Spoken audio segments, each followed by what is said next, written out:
साधक परिवार आपको दिखाए सच का आईना।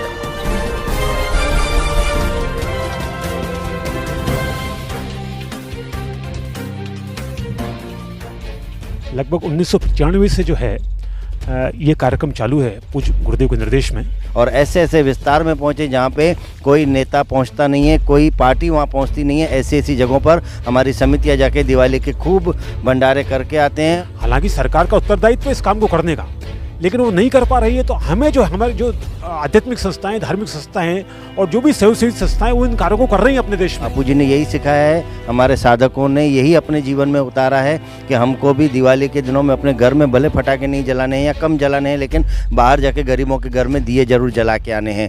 जल मिलना मुश्किल है, लेकिन शराब मिलना आसान है। उस क्षेत्र में जाके हम लोगों ने काम किया है और वहाँ पर जो है लोगों को संस्कार दिए हैं और आज उस क्षेत्र में कितना परिवर्तन आया आप देख सकते हैं।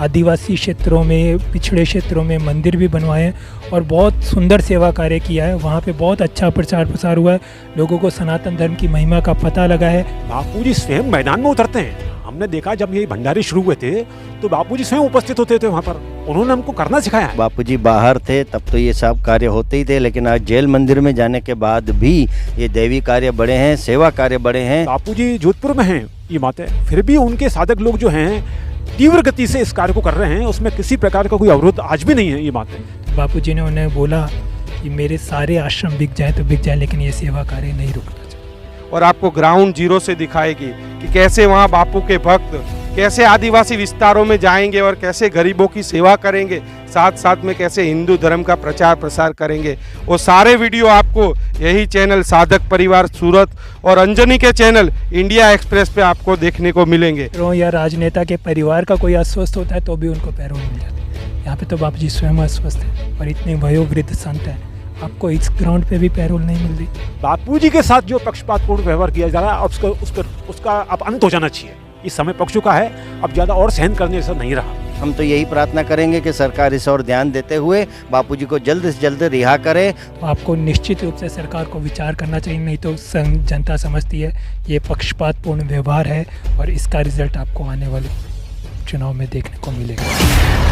बिल्कुल, ये बरसों से सेवा चालू है। सूरत की अलग अलग 10 समितियां अलग अलग विस्तारों में जाती हैं, अलग अलग भंडारे करती हैं, कीर्तन यात्राएं होती हैं, कंबल वितरण होता है, अनाज वितरण होता है, भोजन प्रसादी खिलाई जाती है, दक्षिणा वितरण दी जाती है, जीवन उपयोगी वस्तुएं उनको प्रदान की जाती हैं। बापूजी के सुंदर पैंडल आते हैं गले में बांधने के लिए, जिनसे कई रोग नष्ट हो जाते हैं। वो पैंडल भी बांटे जाते हैं, कैलेंडर बांटे जाते हैं, साहित्य बांटा जाता है और हरिनाम संकीर्तन यात्राएं की जाती हैं।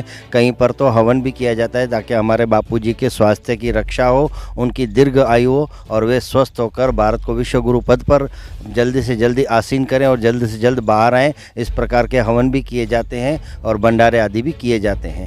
तो सूरज भाई, जैसे महेश भाई ने बताया कि इस साल 10 समितियाँ जाएगी, तो 10 समितियाँ कौन कौन सी जगह पर जाएगी, कौन कौन से विस्तारों में?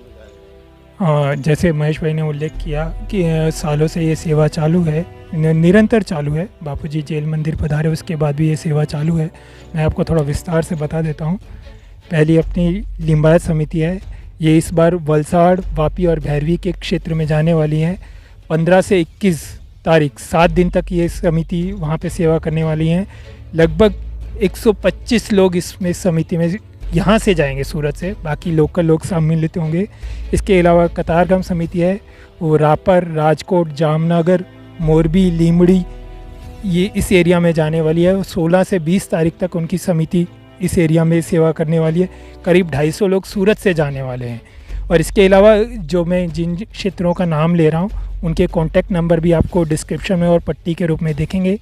मेरा सभी से अनुरोध है, जो भी ये देख रहे हैं विस्तार, वो लोग भी इसमें अवश्य जुड़े। आप इन लोकल समितियों से जुड़कर आप प्रैक्टिकल अनुभव कर सकते हैं कि किस प्रकार हम अपने अपने क्षेत्र में इन सेवाओं का विस्तार कर सकते हैं। इसके अलावा हमारी गोलाद्रा व अमरोली समिति है, वो अयोध्या के क्षेत्र में जा रही है। अयोध्या, सुल्तानपुर, अम्बेडकर नगर, शाहगंज, ये यूपी के सब ज़िले हैं। इनके एरिया में 65 लोग जाने वाले हैं और 16 से 21 तारीख तक इनकी सेवा कार्य चलेगा। इसके अलावा यूपी समिति है, ये पंचमहाल और बोडेली एरिया में जाने वाली है। 14 से 17 तारीख तक इनकी सेवा कार्य रहेगा और लगभग 100 लोग इसमें यहाँ से सूरत के विस्तार से जाने वाले हैं। इसके अलावा हमारी पांडेसरा समिति है सूरत की ही, वो 15 से 21 तारीख तक गोधरा, महिसागर, दाहोद, जालोद आदि क्षेत्रों में सेवा कार्य में प्रचार यात्रा में जाने वाली है। 80 से 100 लोग इसमें सम्मिलित होने वाले हैं। इसके अलावा वहाँ पे ज्योत्सना बहन का सत्संग कार्यक्रम भी रहेगा और बहुत सुंदर सेवा कार्य रहेंगे। उड़ीसा के भी 2 क्षेत्रों में सेवा कार्य होने वाले हैं। इसमें 18 से 27 तारीख तक ये प्रचार यात्रा में लोग सम्मिलित होंगे। इसमें जो क्षेत्र कवर किए जाएंगे वो कंधमाल, गंजाम और गजपति। लगभग 200 साधक तो सूरत से जा रहे हैं और इसके अलावा अपने सूरत गुरुकुल के बच्चे और युवा सेवा संघ के सदस्य भी और जो आश्रमवासी इस गुरुकुल में सेवा करते हैं वो सब सम्मिलित होकर करीब 50 लोगों की टीम आवा डांग के क्षेत्र में जाने वाली है। उनका सेवा कार्य 16 से 19 तारीख तक रहेगा। इसके अलावा अपनी रांदेर समिति और वराछा समिति, ये ओलपाड़ तालुका है, उसमें 16 से 20 तारीख तक अपनी ऋषि प्रसाद के सदस्य बनाने का अभियान करने वाली है। पलसाना समिति है, ये 16 से 20 तारीख तक भेटासी के क्षेत्र में सेवा कार्य करने वाली है। करीब 20 साधक यहाँ से जाने वाले हैं। और जो रांदेर समिति का मैंने उल्लेख किया उसमें करीब 125 साधक यहाँ सूरत से सम्मिलित होने वाले हैं। इसके अलावा अपनी उदना समिति है, ये डांग क्षेत्र में जाने वाली है। 15 से 18 तारीख तक इनका सेवा कार्य रहेगा और करीब 80 से 100 लोग इसमें सम्मिलित होंगे। ये समितियाँ लगातार सालों से 1996 से ये सेवा कार्य में लगी हुई हैं।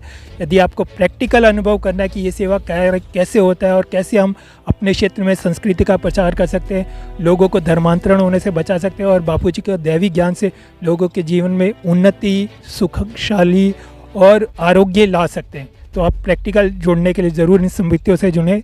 इनका कॉन्टैक्ट नंबर आपको पट्टी में दिखाई दे रहा होगा, उनसे संपर्क कर सकते उमेश भाई, जैसे बताया कि अलग अलग विस्तारों में जाएंगे, तो इसके पीछे का मेन उद्देश्य क्या रहता है? इसके मेन उद्देश्य है कि आज चारों तरफ अशांति का माहौल है, धर्मांतरण बहुत बढ़ चुका है, हिंदू संस्कृति को नीचा दिखाया जाता है, गरीबों की कोई सेवा होती नहीं है, महंगाई भी बहुत बढ़ती जा रही है। तो कहीं ना कहीं गरीबों की सेवा पहुंचाने के लिए, जैसे बापूजी कहते हैं, वैष्णव जनतो तेने कहिए पीड़ पड़ाई जाने रे, पर दुखे उपकार करे तो मन अभिमान न आई रे। किसी गरीब के घर में हम दिवाली में मिठाई पहुँचाएँ, कपड़े पहुँचाएँ, बर्तन पहुँचाएँ, वस्त्र पहुँचाएँ, इससे बड़ी कोई दिवाली नहीं होती। अपने घर के दिए तो कोई भी जला लेता है, लेकिन गरीबों के घर में भी जाके दिए जलाएं। बापूजी ने यही सिखाया है, हमारे साधकों ने यही अपने जीवन में उतारा है कि हमको भी दिवाली के दिनों में अपने घर में भले पटाखे नहीं जलाने हैं या कम जलाने हैं, लेकिन बाहर जाके गरीबों के घर में दिए जरूर जला के आने हैं। तो ये उसी उद्देश्य से, ताकि इस बहाने गरीबों की सेवा हो सके और ऐसे ऐसे विस्तार में पहुँचे जहाँ पे कोई नेता पहुँचता नहीं है, कोई पार्टी वहाँ पहुँचती नहीं है। ऐसी ऐसी जगहों पर हमारी समितियाँ जाके दिवाली के खूब भंडारे करके आते हैं और वहाँ के विस्तार के लोग भी पूरी तरह से हमारे समिति वालों का आदर सत्कार करते हैं और इंतजार करते हैं कि कब बापूजी के लाडले दुलारे आएंगे और हमारे तक ये जीवन उपयोगी वस्तुएं पहुंचेंगी, और वे गदगद हो जाते हैं, खुश हो जाते हैं। तो गुलशन भाई, जैसे बताया कि सालों से परंपरा चली आ रही है। देखिए, जहाँ तक मुझे याद आता है, लगभग 1995 से जो है ये कार्यक्रम चालू है पूज्य गुरुदेव के निर्देश में। इसकी पृष्ठभूमि में कारण है कि गरीब क्षेत्र में जो है गरीबी का लाभ उठाते हुए जो है धर्मांतरण का कार्य बहुत हुआ है भूतकाल में। उसको रोकना भी जो है एक उद्देश्य था इन यात्राओं का, और साथ ही साथ जो गरीब लोगों को जो सेवा पहुंचनी चाहिए, हालांकि सरकार का उत्तरदायित्व इस काम को करने का, लेकिन वो नहीं कर पा रही है। तो हमें जो हमारे जो आध्यात्मिक संस्थाएं, धार्मिक संस्थाएं और जो भी सेवाभावी संस्थाएं वो इन कार्यों को कर रही हैं अपने देश में, ये कोई नई बात नहीं है। इसी तहत जो है हमारी संस्था यानी संत श्री आश्रम जो है इस कार्य को बखूबी कर रहा है। और हमने देखा है कि गुजरात के खासकर दक्षिण भारत के क्षेत्र में तो हमने इस कार्य को बहुत किया है। ये बात है। इतना ही नहीं, हमने दूसरे प्रदेशों में जाके इस कार्य को किया है। आप देखिए झाबुआ डिस्ट्रिक्ट MP का जो बहुत ही पिछड़ा हुआ वर्ग था, भील जाति से पूरा जिला है ये, जिसमें भीलों की संख्या ज़्यादा है, उस क्षेत्र में जाके भी हमने काम किया है। ये बातें वहाँ तो ऐसे कहते थे कि जल मिलना मुश्किल है लेकिन शराब मिलना आसान है। उस क्षेत्र में जाके हम लोगों ने काम किया है और वहाँ पर जो है लोगों को संस्कार दिए हैं, और आज उस क्षेत्र में कितना परिवर्तन आया आप देख सकते हैं। 1995 से ये कार्य चल रहा है। इसी प्रकार से डांग हवा जो है ये भी एक धर्मांतरण से आतंकित जिला था। ये किसी समय जो है वहाँ पर जाके जो हमने जब लोगों तक हम पहुँचे, वहाँ के गरीब आदिवासियों तक पहुँचे और हमने उनको बताया धर्म के बारे में, सनातन धर्म के बारे में, तो वो लोग बड़े मतलब प्रसन्न हुए और उन्होंने इस धर्म की तरफ जो है अपना रुख किया, और जिससे धर्मांतरण पर रोक लगी। इससे ये बात है, इसका परिणाम यह है कि धर्मांतरण पर रोक लगी। यदि हम इस कार्य को नहीं करते तो मेरा तो ये अनुमान कहता है कि इस क्षेत्र में नक्सलवाद इतना बढ़ जाता है, जैसा कि तो उड़ीसा जो इस नक्सलवाद से ग्रस्त है, छत्तीसगढ़ भी इस नक्सलवाद से ग्रस्त है, एमपी का कुछ जिला जो है जो इनसे लगा हुआ है वो भी नक्सलवाद से ग्रस्त है। ऐसा ही क्षेत्र जो है ये डांगावी बनने वाला था, लेकिन उसको बचा लिया, इन सेवाकारों ने उसको बनने से बचा लिया, और आज उस क्षेत्र में खुशहाली है और किसी प्रकार का आतंक तो नहीं नक्सलवादियों का। जैसे बताया आपने कि 10 समितियां अलग अलग विस्तारों में जाएगी, तो भारत भर से किसी भी साधक को जुड़ना है, साधक नहीं है, कोई हिंदू धर्म प्रेमी है, उनको लगता है कि हमें भी सेवा करनी है इसमें, तो क्या वो जुड़ सकता है? बिल्कुल जुड़ सकता है। और जैसे मैंने आपको बताया, आश्रम पूज्य बापू जी के साधकों ने कई आदिवासी क्षेत्रों में, पिछड़े क्षेत्रों में मंदिर भी बनवाए हैं और बहुत सुंदर सेवा कार्य किया है। वहाँ पे बहुत अच्छा प्रचार प्रसार हुआ है, लोगों को सनातन धर्म की महिमा का पता लगा है और उनके जीवन में आपस में मेल मिलाप बढ़ा है, उनकी सुख शांति बढ़ी है। जो घर्षण होता है धर्मांतरण के कारण वो निपटा है। तो बापूजी की अनुपस्थिति में, जब बापूजी 10 साल से जेल मंदिर पधारे हुए हैं, लेकिन अभी भी अनवरत गुरुजी के आशीर्वाद से ये सेवा कार्य चालू हैं। तो मेरा विशेष रूप से अनुरोध है, जो अपने एरिया में सेवा कार्य कर रहे हैं, बहुत सुंदर बात है।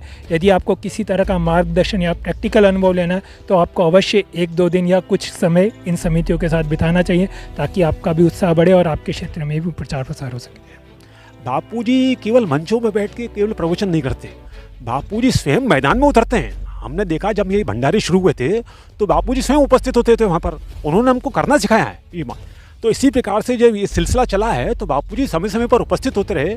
आपको मैं याद दिलाता हूँ, जब उड़ीसा में भीषण साइक्लोन आया था, उसमें बापूजी ने जो है अपने साधकों को भेजा, वहाँ पर जो है बापूजी स्वयं मुख्यमंत्री से मिले और बापूजी ने वहाँ पर सेवा कार्यों को जो है बढ़ावा दिया और वहाँ कई लोगों की जानें बची। मतलब जो है वहाँ पर खाद्यान्न की व्यवस्था की, वहाँ पर नावों की व्यवस्था की। इसी प्रकार से बिहार में जो है जब भीषण बाढ़ की परिस्थिति थी, उसमें बापूजी ने 6 करोड़ का पैकेज दिया था। सरकार ने तो काफ़ी देर से अनाउंसिंग किया, लेकिन बापूजी ने उसी समय 6 करोड़ का पैकेज दिया था कि ये पूरे 6 करोड़ और इससे बढ़ के भी हमारे साधक लोग लगाएंगे और इस क्षेत्र में, बिहार के क्षेत्र में जो बाढ़ग्रस्त है उसमें सेवा कार्य चलते रहेंगे ये बात। और वैसा हुआ भी जो है। जब गुजरात में भूकंप आया था रापड़ के पास जो है, उस समय भी जो है हमारे लोगों ने जाके तुरंत वहाँ पर जो उपस्थित हुए और पूरी परिस्थिति का जायजा लेकर वहाँ पर हमने सेवा कार्यों को बढ़ावा दिया। तो कुल मिला के कहने का तात्पर्य है कि बापूजी केवल प्रवचन मात्र नहीं करते, बापूजी स्वयं उपस्थित होते हैं। बापूजी अपनी सेना को लेकर जाते हैं वहाँ पर, यदि साधुओं के समूह को लेकर जाते हैं और इन कार्यों को जो है अपने सिर पे, कंधे पे लेते हैं। देखो, बापूजी का शरीर जेल में है, लेकिन बापूजी के संस्कार जो 50 साल से साधकों को दिए गए हैं वो संस्कार तो मौजूद हैं। बापूजी का संकल्प मौजूद है, बापूजी की कृपा मौजूद है। जबलपुर में भी कई गरीबों को बापूजी ने मकान बनवा के दिए हैं। उड़ीसा में भी स्कूल चलती है, वहाँ पर भी फ्री में पढ़ाया जाता है। आज भी अरे हमारे सूरत आश्रम में भी राशन कार्ड पे हर महीने अनाज आदि बांटा जाता है। दिवाली के दिनों में मिठाइयाँ बांटी जाती हैं, कंबल बांटे जाते हैं। तो ऐसे भंडारे तो बहुत चलते रहते हैं, जो कि ये बाहर की मीडिया दिखाती नहीं है, लेकिन सज्जन मीडिया थोड़ा ऐसे कार्य को भी ढूंढ लेती है और दिखा देती है। बाकी ऐसे समाचार तो कोई दिखाता नहीं है। संतों की सच्चाई, संतों के सेवा कार्य, देवी कार्य तो कोई दिखाते नहीं है। उल्टा सीधा कुछ भी अपनी खिचड़ी पका के और अपनी टीआरपी बढ़ा लेते हैं। तो उनका तो कर्म वो जाने, लेकिन ऐसे कार्य भी बहुत सारे होते हैं जिनकी हम गिनती भी नहीं कर सकते। यहाँ उड़ीसा में सेवा कार्य चल रहा था, तो वहाँ की समिति ने बापूजी को प्रार्थना की कि बापूजी आपके आशीर्वाद से और मार्गदर्शन से ये सेवा कार्य चल रहा है। तो बापूजी ने उन्हें बोला कि मेरे सारे आश्रम बिक जाएँ तो बिक जाएँ, लेकिन ये सेवा कार्य नहीं रुकना चाहिए। इसके अलावा दिल्ली में एक बार हम लोग सत्संग में बैठे थे, तो आसपास के क्षेत्र में बहुत भीषण भूकंप आया था। कई परिवार के कई बच्चे बिल्कुल अनाथ हो गए थे, उनके माता पिता भी शरीर छोड़ दिया था। तो बापूजी ने व्यासपीठ से बोला था, जो मेरे पूनम व्रतधारी हैं, वो जो भी ये अनाथ बच्चे हैं उनको गोद लेना चाहें वो अपने हाथ ऊपर करें। तो बापूजी ने उनका भी कितना ध्यान रखा। बापूजी की कितनी सूक्ष्म दृष्टि है कि सूक्ष्मता से समाज के हर वर्ग तक सेवा कार्य पहुँचे और उनमें उन्नति के संस्कार पड़े, उनका जीवन उन्नत हो, चमके, भारत ही नहीं पूरा विश्व चमके। इसलिए बापूजी कार्यरत रहते हैं। और अभी भी जैसे बताया, पहले उड़ीसा में 1 समिति जाती थी, इस बार देखिए विस्तार हो गया, 2 हो गई। तो आप समझेंगे, सीखेंगे तो आप अपने क्षेत्र में भी कर सकते हैं। तो उड़ीसा के अंदर अगली बार भी हम गए थे, देखा था वहाँ इतने खतरनाक विस्तार रहता है कि 30-40 किलोमीटर का आप पूरा पट्टा तय करोगे। कहीं भी आपको हिंदू मंदिर वहाँ दिखाई नहीं देगा। गांव-गांव में बड़े-बड़े चर्च दिखाई देंगे। तो ऐसी जगहों पे संत आसाराम जी बापू के भक्त पहुँचते हैं और उन गरीब लोगों को जीवन उपयोगी चीज़ वस्तु का तो वितरण करते हैं, लेकिन साथ-साथ में वहाँ जो ईसाई मिशनरी या जो भोले-भाले हिंदू होते हैं उनको कन्वर्ट करके उन लोगों ने जो ईसाई बनाना होता है उनको ये लोग घर वापसी भी करवाते, फिर से वो लोग हिंदू धर्म में वापस लाने का भी ये लोग पूरे का पूरा प्रयास करते हैं। तो अगले साल के वीडियो भी हमारे चैनल साधक परिवार में सारे पड़े हुए हैं। और इस साल की बात की जाए तो इस साल भी हमारी टीम उड़ीसा जाएगी और आपको ग्राउंड जीरो से दिखाएगी कि कैसे वहाँ बापू के भक्त कैसे आदिवासी विस्तारों में जाएंगे और कैसे गरीबों की सेवा करेंगे, साथ साथ में कैसे हिंदू धर्म का प्रचार प्रसार करेंगे।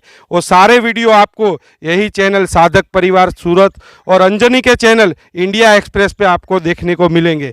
तो महेश भाई, आप भी उड़ीसा गए थे, बहुत ही खराब स्थिति रहती है बिल्कुल, मैं तो अपने आँखों से देखकर आया। 2 बार मैं उड़ीसा गया हूँ 2 साल, तो वहाँ पे मैंने अपनी आँखों से देखा। तो हमको देखने में भी, अब मैं बता भी नहीं सकता हूँ, यहाँ पर उनकी ऐसी दशा थी। माताओं के शरीर पे वस्त्र तक नहीं थे पहनने के लिए। तो हमारे समिति वालों ने वहाँ पे साड़ियाँ आदि भी बांटी थी, कंबल भी बांटे थे ठंड के दिनों के हिसाब से, और साड़ियाँ बांटी, बच्चों के कपड़े बांटे। तो ये तो मेरे आंखों देखी बात है कि ऐसी ऐसी जगहों पर जहाँ पे सरकार तो बिल्कुल मतलब सपने में भी नहीं जाती है, ऐसी जगह पर हमारी समितियाँ जा रही हैं। तो गुलशन भाई, इतनी सारी सेवा कार्य चल रहे हैं पिछले 50-60 सालों से, तो न्यायपालिका कहो, सरकार कहो, उनको भी ये देखना चाहिए बापू के समाज उत्थान के कार्य, और कम से कम संत आसाराम जी बापू को इस ग्राउंड के ऊपर कम से कम पैरोल दी जाए, कम से कम उनकी रिहाई होनी चाहिए। मेरा इसमें स्पष्ट मानना है कि बापू जी के साथ जो व्यवहार किया जा रहा है ये पक्षपातपूर्ण है, ये निष्पक्ष नहीं है।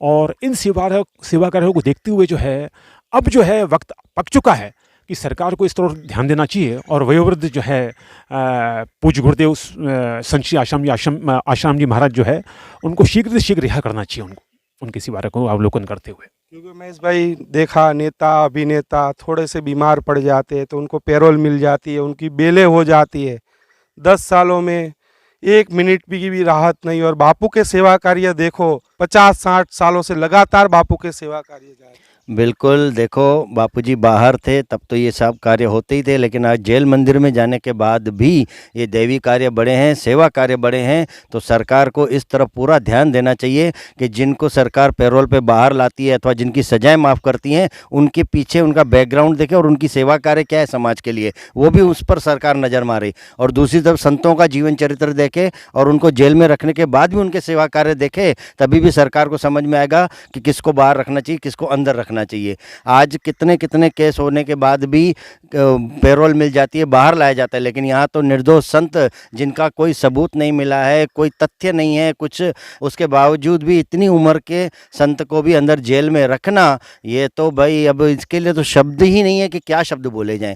फिर भी हम तो यही प्रार्थना करेंगे कि सरकार इस ओर ध्यान देते हुए बापूजी को जल्द से जल्द रिहा करे और करोड़ों लाखों साधकों के मन की जो पीड़ा है, जो दुख है कि हमारे गुरुदेव अंदर बैठे हैं, उस पीड़ा को कम करने का, ख़त्म करने का सरकार का पूरा पूरा सहयोग मिले और फिर से भारत विश्व गुरु पद पर आसीन हो और एक भारतीय संस्कृति को अच्छे संस्कार, सत्संग जो कि आज 12-15 जो 10-11 साल से जो नहीं मिल रहा है, वो फिर से एक सत्संग का माहौल बने ताकि करोड़ों करोड़ों भारतवासियों का जीवन उन्नत हो सके। ये भी एक 8वां आश्चर्य है कि बापूजी जोधपुर में हैं, ये बात है, फिर भी उनके साधक लोग जो हैं तीव्र गति से इस कार्य को कर रहे हैं, उसमें किसी प्रकार का कोई अवरोध आज भी नहीं है, ये बात है। लेकिन मैं अब ये कहना चाहूँगा एक आम हिंदू से, एक आम सनातनी से, कि वो जो हैं इस ओर ध्यान दें कि किस प्रकार से धर्मांतरण हमारे देश को जो है निगले जा रहा है। और दूसरा जो है एक गरीब और अमीरी का जो गैप जो है ये बढ़ता जा रहा है, उसको कम करने के लिए भी जो है आवश्यक है कि हम जो है इस गरीब क्षेत्र में जाके जो है सेवा कार्यों को करें, उनको जो है शिक्षा प्रदान करें, उनको संस्कार प्रदान करें, जिससे वो अपनी गरीबी की स्थिति से ऊपर उठें और ये गैप जो है उसको भरें अपन।